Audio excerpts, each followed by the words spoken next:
ॐ अज्ञानतिमिरान्धस्य ज्ञानञ्जनशलाकया चक्षुन्मिलितं येन तस्मै श्रीगुरुवे नमः। श्रीचैतन्यमनोभीष्टं स्थापितं येन भूतले स्वयं रूपः कदा मह्यं ददाति स्वपदान्तिकम्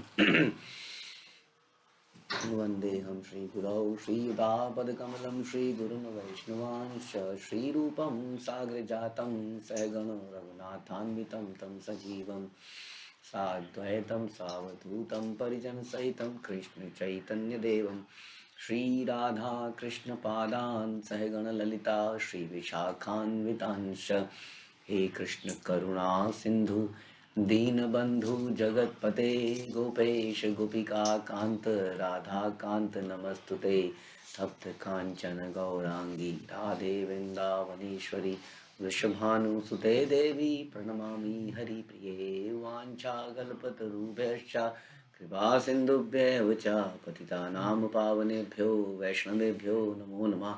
जय श्री कृष्ण चैतन्य प्रभु नित्यानंद श्री अद्वैत गदाधर शिवासादि गौर भक्त वृंद। हरे कृष्णा कृष्ण कृष्णा हरे हरे, हरे राम राम राम हरे हरे।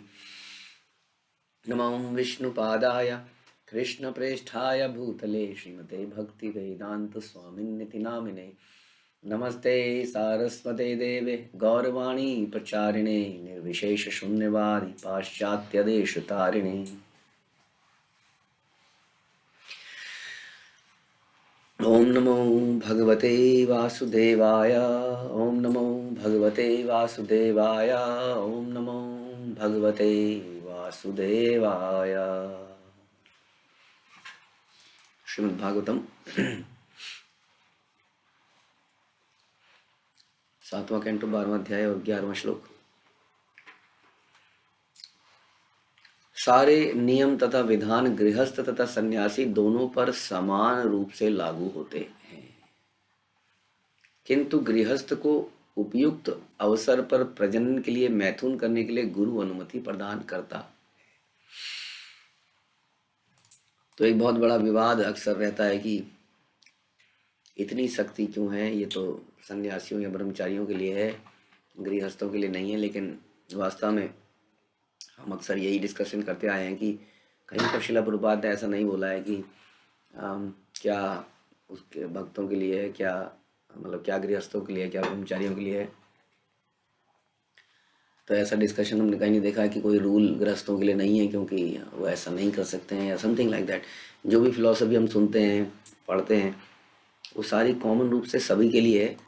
हाँ, उसके अंदर प्रैक्टिकल थोड़े थोड़े से चेंजेस हो सकते हैं, जैसे यहाँ बताया जा रहा है कि गृहस्थों को प्रजनन के लिए मैथुन करने की अनुमति गुरु प्रदान करता है, लेकिन वो भी कृष्ण की प्रसन्नता के लिए। उसका पर्पस भी कृष्ण की प्रसन्नता के लिए संतान उत्पत्ति करना है। तो यानी कि उद्देश्य फिर भी सेम ही रहा। तो जैसे चार वर्ण हैं, चार आश्रम है।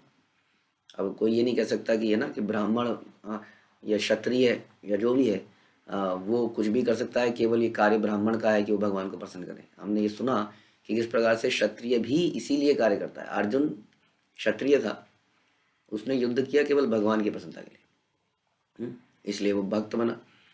तो भक्त जब व्यक्ति बन जाता है वास्तव में, तो ये जो चतुर्वर्ण है, वर्णाश्रम है, ये भी देहात्म बुद्धि पर आधारित है हम लोगों को ट्रेन करने के लिए, क्योंकि हमारी अवस्था परिस्थितियां अलग अलग हैं, उसके अनुसार हमें कुछ कुछ सेवाएं मिलती हैं। लेकिन भक्त की स्थिति में आने के बाद ये वर्णाश्रम भी नीचे की वस्तु है।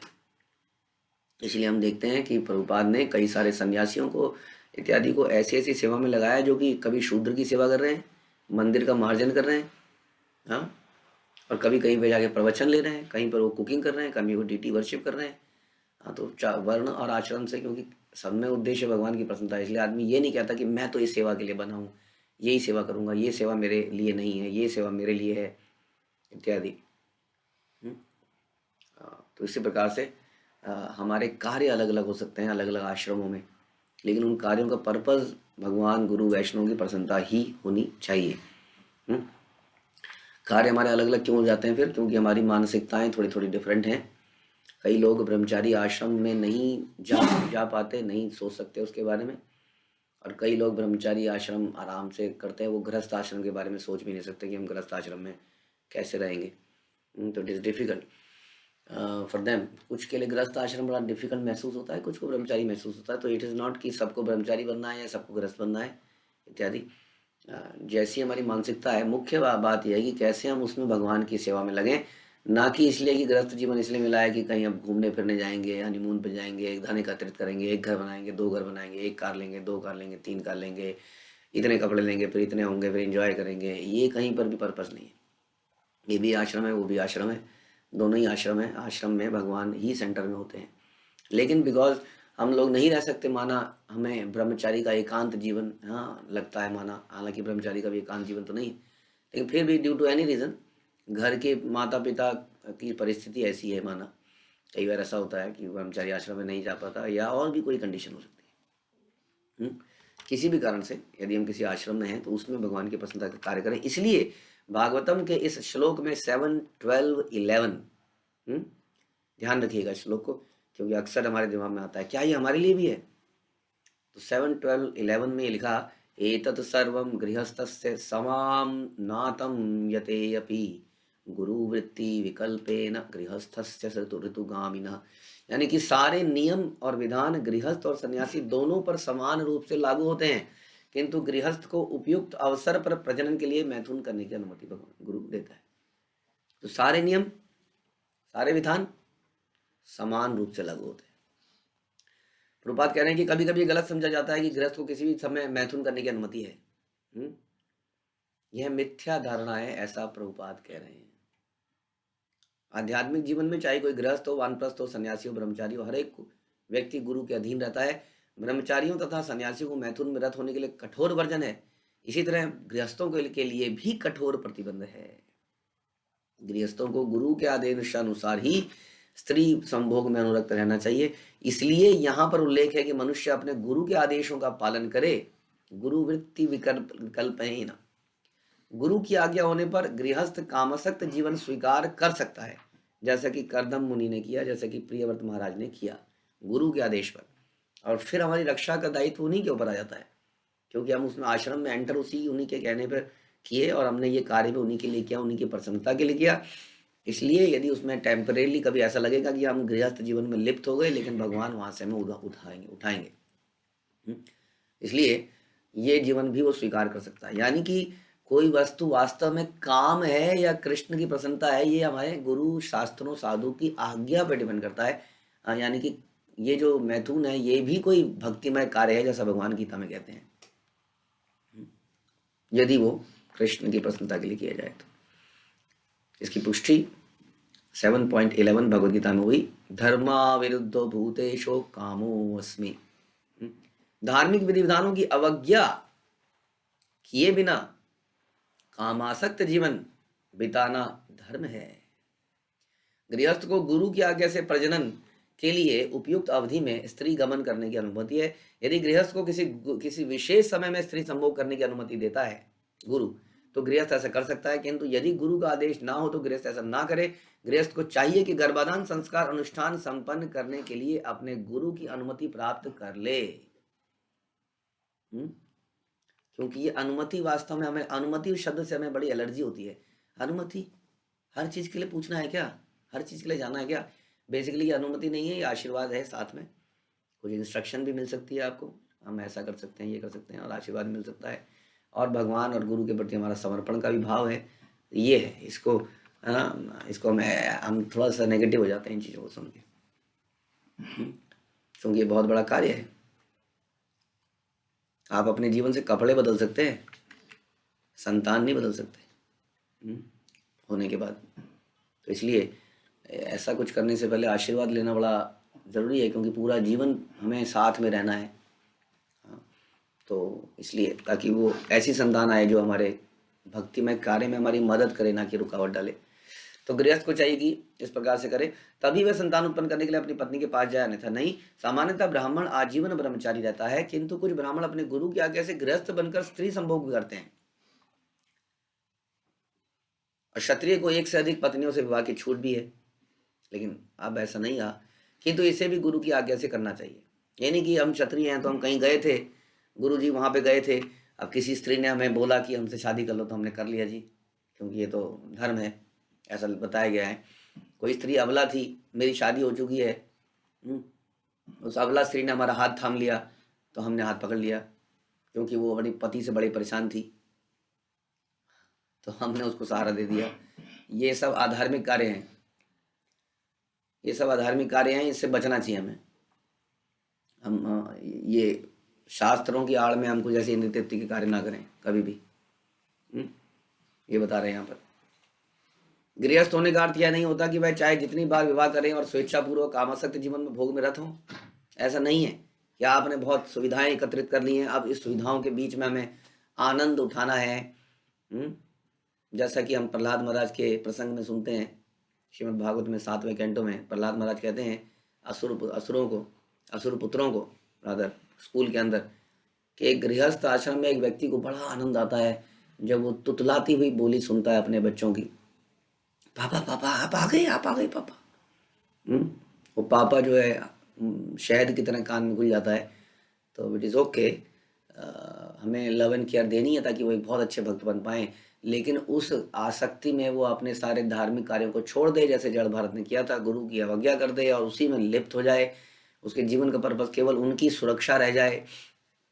ये थोड़ी समस्या के विषय है, जैसा कि प्रहलाद महाराज बताते हैं कि बड़ा गृहम अंधकूपम, लाइक इट्स लाइक एक कुएं के अंदर हम गिर गए समझ लीजिए, उससे निकलना बड़ा मुश्किल हो जाता है।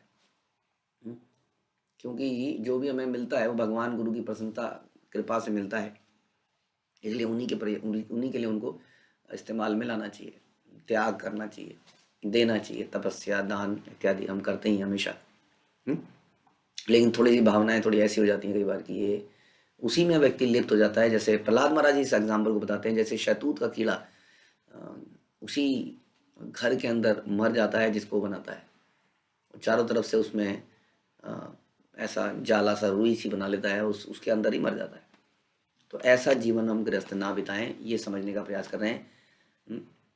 यह कोई आध्यात्मिक जीवन नहीं है कि व्यक्ति मजे करे और कामासक्त जीवन में भोग में रत हो। आध्यात्मिक जीवन में मनुष्य को अपना सारा जीवन गुरु के मार्ग निर्देशन में संचालित करना होता है।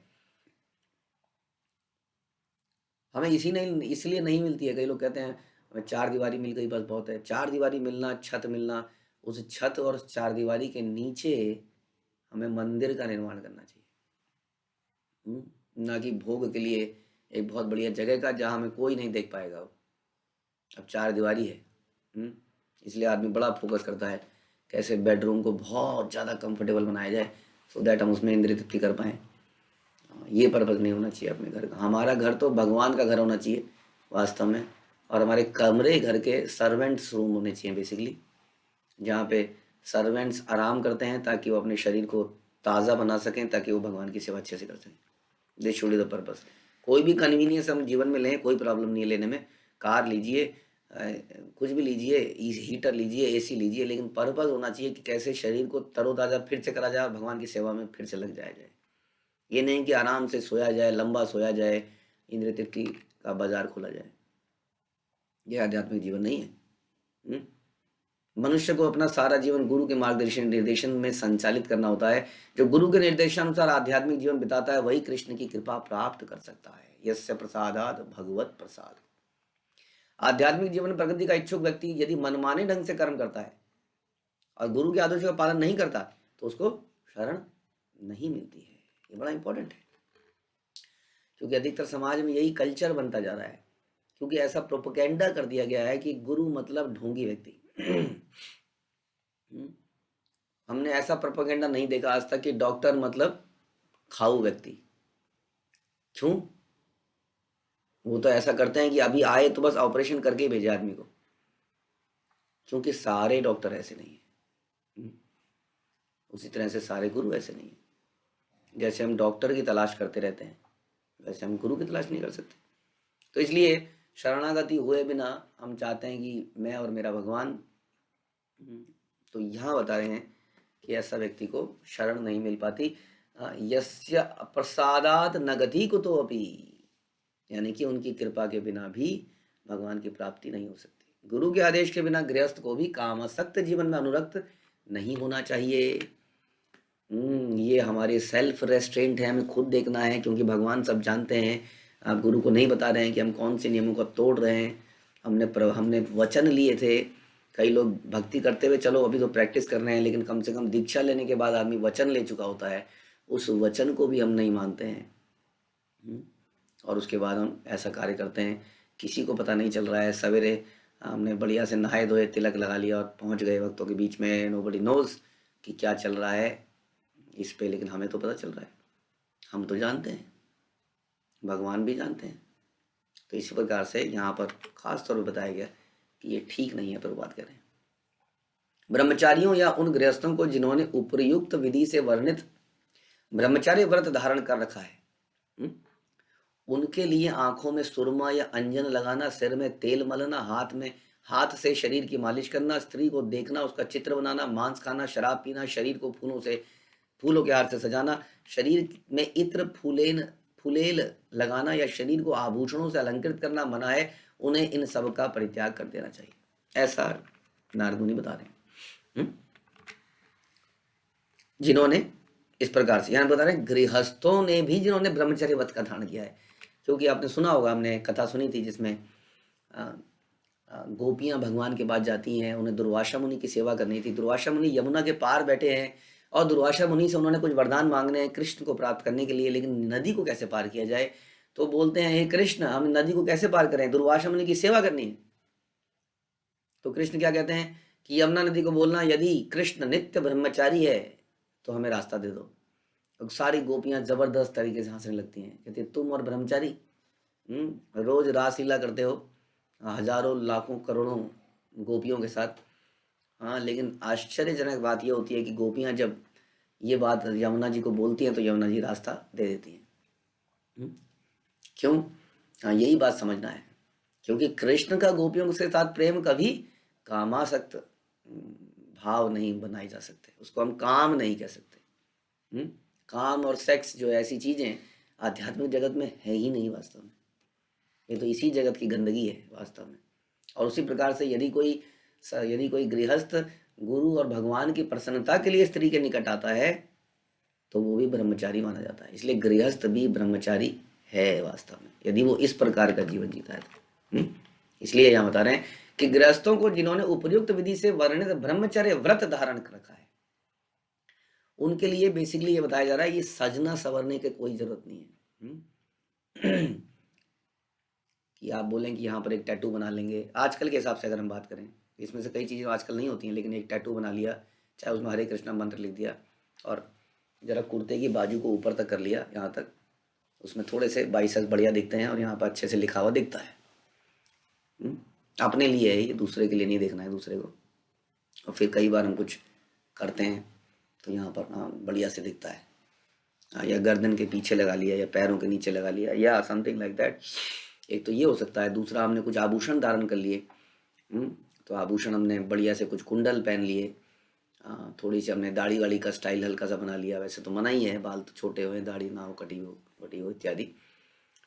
कुर्ते में नए नए स्टाइल बना लिए, कीर्तनों इत्यादि में। आप किसी फंक्शन में, सामाजिक फंक्शन में जाते हैं, ऑफिस में जाते हैं, तो आप पहन सकते हैं कपड़े, लेकिन वहाँ पर भी हमें सोचना है कि क्या मैं शरीर हूँ या क्या हूँ, कितना सजाया जाए इसको।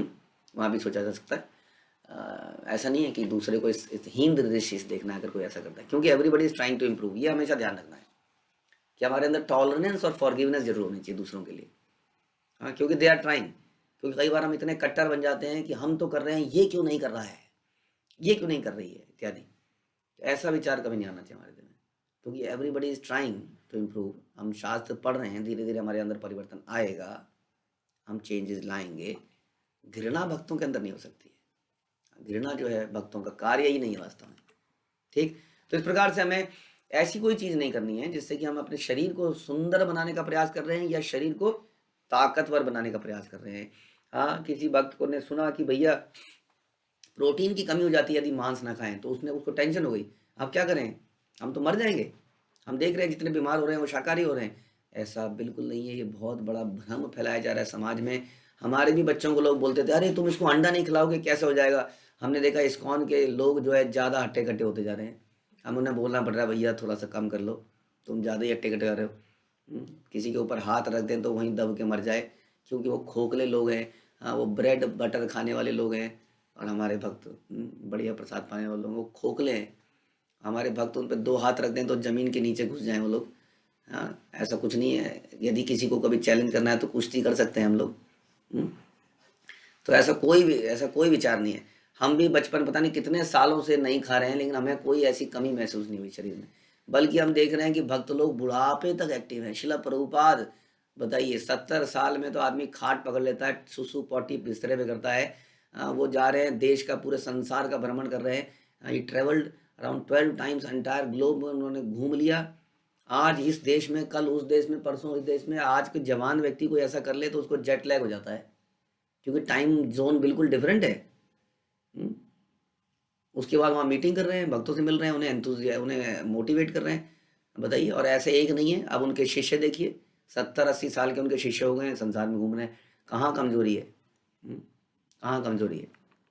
तो इसलिए ये मांस और ये जो भी है, प्रोटीन खाना, रोज प्रोटीन खाएंगे हम। उसके बाद थोड़ा जिम विम जाएंगे। एक भक्त थे, तो हमारे एक भक्त को एक बार बोले कि तुम ना जिम जाना शुरू कर दो, क्योंकि हम सोच रहे हैं कि तुम्हें रामायण में राम का रोल दिया जाए। हाँ, तुम्हारी शकल सूरत बड़ी अच्छी है, थोड़ा बॉडी वॉडी बनाओ कुछ महीने तक कंटिन्यूसली। अब ये करा जा सकता है हायर पर्पज़ के लिए, बट थोड़ा विचार करना चाहिए। इन चीज़ों में खतरा भी है। हम्म, क्योंकि हम अपने आप को शरीर मान लेते हैं और उसकी सुंदरता में लग जाते हैं। भगवान राम के रोल में भी जो व्यक्ति उसके आचरण को अपने रोल में लेके आए, वो व्यक्ति ज़्यादा पसंद में आएगा सबको, ना कि वो व्यक्ति जिसके बहुत बढ़िया शरीर, गठा हुआ शरीर हो। तो हर चीज़ में भावनाएं, चरित्र ज़्यादा इम्पोर्टेंट होता है, ना कि इसको सजाना संवारना। इन सब का परित्याग कर देना चाहिए। ऐसी बोली बोलने का प्रयास करना जी, सब अट्रैक्ट हो जाएंगे। मैं कुछ ऐसा बोलूँगा कि सब हंस पड़ेंगे। पीपल ट्राई टू, एक जब कुत्ता चलता है तो बड़ा इतरा के चलता है। वो देखता है कि वहाँ से वो बिछ जा रही है, वो मुझसे अट्रैक्ट हो जाएगी। He does something. कभी कभी वो टांग खड़ी करके बड़े स्टाइल से सुसु करता है। उसको लगता है this is very famous actor style, like this, मैं ऐसे टांग उठाऊंगा। और ऐसे, अरे कर तो सुसु ही रहा है, बदतमीज। तो ऐसे करके संसार में जो डॉग प्रवृत्ति के लोग हैं, वो स्त्रियों को अट्रैक्ट करने के लिए कुछ कुछ करते हैं। हाँ, उन्हें लगता है कि स्त्रियों को तेज ड्राइविंग बड़ी अच्छी आएगी। अगर मैं 100-200 की स्पीड में चलाऊंगा तो वो कहेंगी वाह, और तेज। हम्म, या उन्हें लगेगा हाय मुझे डर लग रहा है, मेरे पास आ जाओ। हैव बी बिकम, क्या नौका विहार कर रहे हैं हम? कृष्ण की लीला को रिपीट करना चाह रहे हैं कि नौका को ऐसे हिलाया जाए, सारी गोपियां आ जाए। तो ये छोटी छोटी, ट्राई टू वू कहते हैं ना, try to woo the womens, attract them by our speech, by our हाव भाव, हमारे कपड़े, हमारा स्टाइल चलने का। तो ये ना किया जाए, क्योंकि ये पाशविक तरीका है। आप देखेंगे पशु करते हैं ऐसा। आप कई बार अभी कोई नेशनल ज्योग्राफिक चैनल या कुछ देखेंगे, आप देखेंगे कि जानवर भी, नर मादा भी कुछ ऐसा अट्रैक्ट करके चलते हैं एक दूसरे के आगे, और वो एकदम से उसके पीछे पड़ जाता है। एक जानवर पड़ती है, क्योंकि हम लोग कई मिलियन ईयर्स तक जानवरों की योनियों में रहे, इसलिए हमारे अंदर कुछ कुछ ऐसे, मेरे अंदर भी ऐसे विचार हैं। उसको हमें ठीक करना है भागवत को पढ़ के। इसलिए ये सब चीज़ें करने के लिए मना किया जा रहा है। Don't try to do this.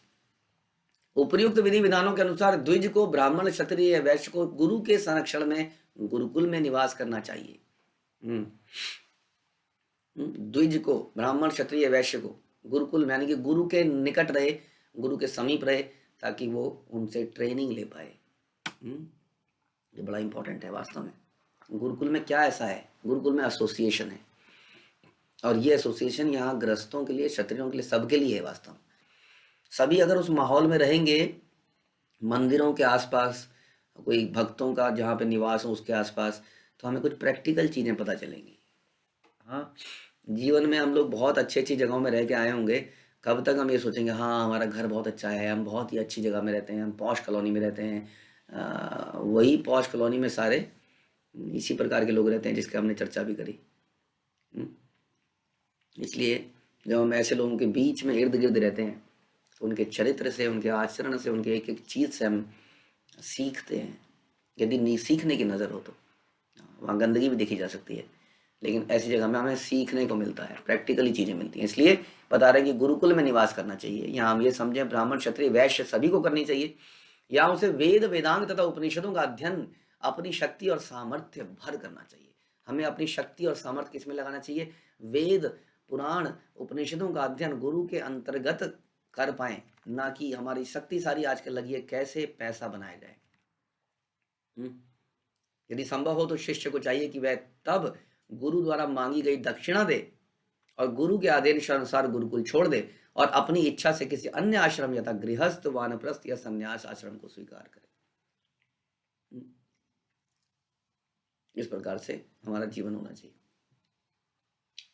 तात्पर्य प्रभाव बता रहे हैं कि निस्संदेह वेदों का अध्ययन करने और उनको समझने में कुछ विशेष ज्ञान की आवश्यकता होती है, लेकिन समाज के 3 उच्च वर्णों यानी कि ब्राह्मण, क्षत्रिय और वैश्यों को अपनी अपनी सामर्थ्य तथा बुद्धि के अनुसार वैदिक साहित्य सीखना चाहिए। सभी लोग नहीं सीख पाएंगे, लेकिन उसके मर्म को तो समझ जाएंगे। ईश्वरा परमा कृष्ण सच्चिदानंद विग्रह, जीवेरे स्वरूप है नित्य कृष्णदास, ये इतना तो समझ में आ जाएगा। पूरे शास्त्रों का ज्ञान हो जाए, उसकी टेक्निकलिटी वो समझ में आ जाए, नहीं है नो प्रॉब्लम, तो वो लोग शूद्र बन के इस भाव को समझ के बाकी वैष्णवों की सेवा कर सकते हैं। बल्कि ये तो ज़्यादा ईजी तरीका हो जाता है, क्योंकि वैष्णव की प्रथमता से भगवान तुरंत मिलते हैं। जैसे कि नारद मुनि और उनकी माता को इतनी बड़ी पोजीशन मिल गई, तो इसलिए ये कोई घाटे का सौदा नहीं है। हाँ, ये बढ़िया सौदा है भी, यदि हम इस प्रकार से सेवा में लग जाए। नहीं आ रहे समझ में ग्रंथ, कईयों को नहीं समझ में आते हैं, नो प्रॉब्लम, लेकिन उसके सार को जरूर समझ जाएं। विनम्रता को, फॉरगिवनेस को, टॉलरेंस को, सरेंडर को, ये छोटी छोटी चीज़ें उन्हें समझ में आ जाए, ज़्यादा नहीं है। श्रद्धा, पूर्ण विश्वास, शरणागति के लक्षण बड़े सिंपल हैं। क्या है लक्षण? कि हम अनुकूल चीज़ों को एक्सेप्ट करेंगे, प्रतिकूल चीज़ों को छोड़ देंगे। उसके बाद हम ये हमेशा विश्वास रखेंगे कि भगवान ही रक्षक हैं, भगवान ही पालक हैं, भगवान ही मेंटेनर है, और हम हमेशा विनम्रता का गहना पहन के रहेंगे। छोटी सी चीज़, इतना ही करके कीर्तनीय सदा हरि, बस खत्म। इतना भी अगर कोई समझ जाए तो ओके। दूसरे शब्दों में शूद्रों तथा अंत्यजों के अतिरिक्त सबों के लिए वेदाध्ययन अनिवार्य है। इनके अतिरिक्त, क्योंकि ये समझ ही नहीं पा रहे हैं वैदिक साहित्य व ज्ञान, लेकिन समझ पा रहे हैं कि भगवान ही स्वामी है। वैदिक साहित्य व ज्ञान प्रदान करता है जिससे मनुष्य परम सत्य, पर ब्रह्म, परमात्मा, भगवान को समझ लेता है। अब इतनी बार समझाने के बाद भी कई बार में समझ नहीं आता क्या होता है प्रभु जी, रोज रोज क्या बोलते रहते हो आप? ये ब्रह्म, परमात्मा, भगवान, एको बहुनाम विदते कामान, ये क्या बोलते रहते हैं आप लोग? तो कईयों को बिल्कुल समझ नहीं आएगा कि ये अचिंत्य भेदाभेद क्या चीज़ है। ये वस्तु में भगवान एक भी हैं, अनेक भी हैं, सब जगह भी हैं, एक जगह भी हैं, यहाँ भी हैं लेकिन यहाँ नहीं है, हर चीज़ में भगवान है लेकिन हर चीज़ भगवान नहीं है ना। इतनी टेक्निकलिटी समझ में नहीं आ रही है तो कोई बात नहीं, उसको ये समझ में आना चाहिए, मन मना भव मत भक्तो मध्याजी माम नमस्कार। बस भगवान को नमस्कार करना है, भगवान को प्रणाम करना है, भगवान की सेवा करनी है, भगवान को पूजना है, और भगवान से संबंधित हर वस्तु से प्रेम करनी है, बस। फलस्वरूप इस श्लोक में बताया गया, यहाँ बताया गया, इस समय प्रशिक्षण तथा प्रौद्योगिकी गुरुकुल का उपयोग वैदिक साहित्य में इसके समझने के लिए किया जाना चाहिए। This is the purpose of Gurukul. यानी कि प्रभुपाद बता रहे हैं कि स्कूल, कॉलेजेस, यूनिवर्सिटीज का एक ही पर्पस होना चाहिए कि हम समझें कि भगवान क्या है, हम कौन है, क्या संबंध है, एक ही पर्पस होना चाहिए। क्योंकि इसी पर्पस से तो आए थे यहाँ पर। फिर दूसरी यूनिवर्सिटी क्यों खोल दिया हम लोगों ने, दूसरे कॉलेज क्यों खोल दिया? फिर भी कंफ्यूज हैं, क्या बच्चे को यहाँ पढ़ाना चाहिए, बच्चे को वहाँ पढ़ाना चाहिए? अरे इसी पर्पस के लिए तो आपको भेजा गया। जब आप पेट में थे तो आपने प्रार्थना करी, भगवान निकाल दो इस सुरंग से, मैं बाहर आऊँगा तो कुछ करूँगा, आपका नाम लूँगा। और बाहर आते ही आपने बोला A for apple and B for boy. जैसे मैंने बताया, एक माता में हैरान हो गया जब बाहर से आई, उन्होंने बोला कि परेशान हो गई कि आप ABCD पढ़ाओगे? हमने कहा मतलब क्यों नहीं पढ़ाएंगे? अरे ए फॉर एप्पल पढ़ाओगे, ए फॉर अर्जुन पढ़ाओगे? मैंने कहा कि इससे क्या फर्क पड़ेगा? नहीं, ए फॉर एप्पल पढ़ाना है, ए फॉर अर्जुन नहीं पढ़ाना है। आप तो उसको बिल्कुल उसी तरफ को ले जाओगे, उसे सामाजिक बनना है। वाह, ऐसा समाज जो अल्टीमेटली हमारे पास ही आता है अपनी समस्याओं को सुलझाने के लिए। वही नहीं आध्यात्मिक लोगों के पास सर झुका के आता है जब वो डिप्रेस हो जाता है, जब इस समाज उसको लात मार देता है, जब इस समाज उसको धोखा देता है, उसको यूटिलाइज करके फेंक देता है, तो इन्हीं लोगों के पास तो आता है। तब क्यों याद आते हैं आपको ये लोग? तो ये स्कूल, कॉलेजेस, हम ये चर्चा कर रहे थे क्या हमने प्रॉमिस किया था इस संसार में आने से पहले और क्या हमने कर दिया। हम कोई डिफरेंट डायरेक्शन में, कोई कहाँ रिसर्च कर रहा है, कोई कहाँ रिसर्च कर रहा है। ये पर्पस होना चाहिए था लाइफ का। रोटी कपड़ा कैसे चलेगा वो हम बहुत मैस्ड अप कर चुके हैं, अब बहुत ख़राब हो चुका है मामला। रोटी कपड़ा पहले भी चलता था, ऐसा नहीं है कि क्या है वैश्य, who is Vysya? Vysya is earning money. Who is Kshatriya? Kshatriya is also earning money by collecting taxes. ऐसा थोड़ी है पैसों का लेन देन नहीं हो रहा है वैदिक साहित्य में। वैश्य का मतलब यही है, क्षत्रिय भी कर वसूल कर रहा है, वैश्य पूरा बिजनेस कर रहा है दुनिया भर के, और शूद्र क्या कर रहा है? शूद्र भी उनकी सेवा कर, उसको भी बदले में मिल रहा है। तो पूरा वाणिज्य चल तो रहा है सारा का सारा।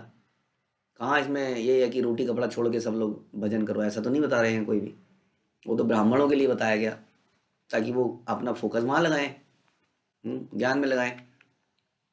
तो कई बार इसको सुन के तो लगता है कि बार्टर सिस्टम अच्छा था, क्योंकि उसमें ये सब लालच नहीं था उसमें।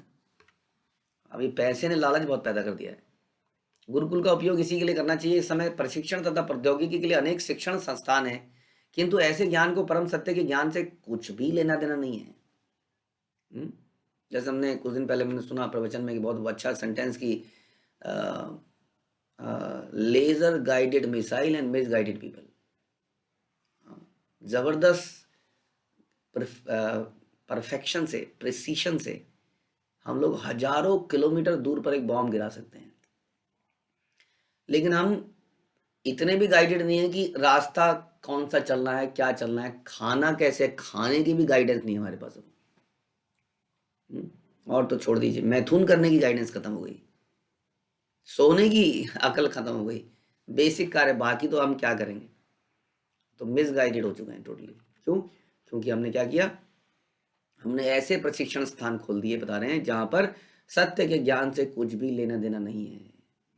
और ये इतना फैल चुका है कि भक्तों के समाज में भी भक्तों का फेथ हिलने लगता है। हिल जाता है उनका फेथ। क्या हम सही कर रहे हैं? क्या हम कुछ गलत तो नहीं कर रहे हैं? इसका मतलब उन्हें विश्वास ही नहीं कि भगवान ही रक्षक हैं। उन्हें लगता है कि, और भगवान ही देने वाले हैं, उन्हें लगता है कि नहीं नहीं नहीं, यहाँ अगर कहीं पिछड़ गए तो, कुछ रह गया तो, समाज में कहीं रह गया तो कौन देगा हमें। अतएव प्रौद्योगिकी तो शूद्रों के लिए है। वाह! ये जितने भी इंजीनियरिंग, अकाउंटेंसी, ये शूद्रों के काम है वास्तव में। जो आजकल समाज के हेड हैं, जितने भी ये सब काम है, तो बात कर रहे हैं ये शूद्रों के लिए है वास्तव में। क्योंकि द्विजों के लिए तो ज्ञान है, शास्त्र है, जो समझ में नहीं आता सबके। ये फिर भी समझ में आ जाएगा आपको, कैसे बिल्डिंग खड़ी करनी है, कैसे पेच को कसना है, कैसे मशीन बनानी है। लेकिन ये जो ब्रह्म ज्ञान है, ये समझना मुश्किल, इसको रियलाइज करना मुश्किल है। मुश्किल काम समझदार लोगों के लिए, हल्का काम शूद्रों के लिए। फलस्वरूप इस श्लोक में बताया गया कि द्विजो अदित्याव बुद्ध्या च त्रीम संगोपनिषदम। इस समय कलयुग में एक तरह से प्रत्येक व्यक्ति शूद्र है, कोई भी द्विज नहीं है, और अतएव समाज की स्थिति बड़ी सोचनीय है। इस श्लोक में ध्यान देने की दूसरी बात है कि ब्रह्मचर्य आश्रम से कोई भी व्यक्ति संन्यास आश्रम, वानप्रस्थ आश्रम या गृहस्थ आश्रम में जा सकता है। तो एक गलत धारणा है जो समाज में फैलाई जा रही है कि हम लोगों को उनके पेरेंट्स से अलग कर रहे हैं। हम लोगों को भगवान से जोड़ रहे हैं। जो व्यक्ति भगवान से जुड़ जाएगा वो हमारा है, क्योंकि वही परम पिता है। ऐसा नहीं कि हम लोग ब्रह्मचारी ही बना रहे हैं, बनाया कोई किसी को नहीं जा सकता है। ये प्रेरणा का विषय है, कोई क्या बनेगा। अधिकतर लोग तो ग्रस्त ही बन रहे हैं। ब्रह्मचारी के लिए ग्रस्त बनना अनिवार्य नहीं है, क्योंकि परम लक्ष्य तो परम सत्य को जानना है। अतः विभिन्न आश्रमों से गुजरना आवश्यक नहीं है कि आप बोलोगे पहले ब्रह्मचारी बना जाए, जैसे दक्ष बोलते हैं आगे गीता में, वो भागवत में हम सुनेंगे कि पहले ब्रह्मचारी की ट्रेनिंग ले ली, चलो ठीक है, ग्रस्त बनो, भोगो, धीरे धीरे उसको भोग से विरक्ति पैदा करो, वानप्रस्थ में आओ, फिर संन्यास में आओ। तो प्रभात करने की जरूरत नहीं है। ये this is not a 1-to-1 ऐसे जाने की जरूरत नहीं है। आप सीधा ब्रह्मचारी से सीधा सन्यासी में जा सकते हैं। श्रील भक्ति सिद्धांत सरस्वती ठाकुर ने सीधे ब्रह्मचारी आश्रम से संन्यास आश्रम ग्रहण किया। दूसरे शब्दों में उन्होंने गृहस्थ आश्रम या वानप्रस्थ आश्रम स्वीकार करना अनिवार्य नहीं माना था। जरूरी नहीं है कि ऐसा करा ही जाए। थोड़ा डिफिकल्ट लगता है सुनने में आजकल के कॉन्टेक्स्ट में, बट इस रास्ते में एटलीस्ट हम थोड़ा भी अगर चल पाए तो भगवान मदद करेंगे। ऐसा प्रयास किए जा रहे हैं। इस तरह का एक माहौल बनाया जाए। ये कट्टरवाद नहीं है, ध्यान रखिए, इस सब में प्रेम के साथ ये किया जाता है। वरना कौन किसी को आज की डेट में जबरदस्ती कुछ कर सकता है। ये इंस्पिरेशन का मैटर है, जिसके अंदर जितनी इंस्पिरेशन आ जाए। लेकिन यदि दूसरे के अंदर इंस्पिरेशन नहीं आ रही है तो ये ना सोचा जाए अरे ये तो निम्न है, तो गिर गया, इसका फॉल डाउन हो गया, ये ग्रस्त बन गया और वो व्यक्ति उन्नत हो गया, वो ब्रह्मचारी बन गया। ये विषय डिस्कशन के नहीं है, ये विषय अंतर अपने लिए है, सिर्फ अपने लिए कि मैं क्या करूं, मेरे लिए क्या उचित है। और जैसा भी हमारी मेंटल स्थिति है, पारिवारिक स्थिति है, इसमें किसी के गाइडेंस के अनुसार हम इसको आगे बढ़ाएं। लेकिन एक बात ध्यान रखें कि जीवन भोग के लिए नहीं है। क्यों? तो हम क्या ना भोगेंगे तो कष्ट में आएंगे, यही लिखा है। प्रहलाद महाराज भी कहते हैं जितना भोगने का प्रयास करोगे उतना ज़्यादा कष्ट में पड़ते जाओगे, और जितना ज़्यादा त्यागोगे, कृष्ण को देंगे, कृष्ण की प्रसन्नता, भक्तों की प्रसन्नता के लिए जिएंगे, उतनी जीवन में प्रसन्नता आएगी। नहीं तो उतने जीवन में रोग और परेशानियां और हाइपर टेंशन और बड़ी दिक्कतें आएंगी। इस प्रकार से हम जीने का प्रयास करें तो सारा समाज सुखी हो सकता है, ऐसा नारद मुनि बताते हैं। हम यही समाप्त करते हैं। श्रील प्रभुपाद की जय। ग्रंथराज श्रीमद् भागवतम की जय।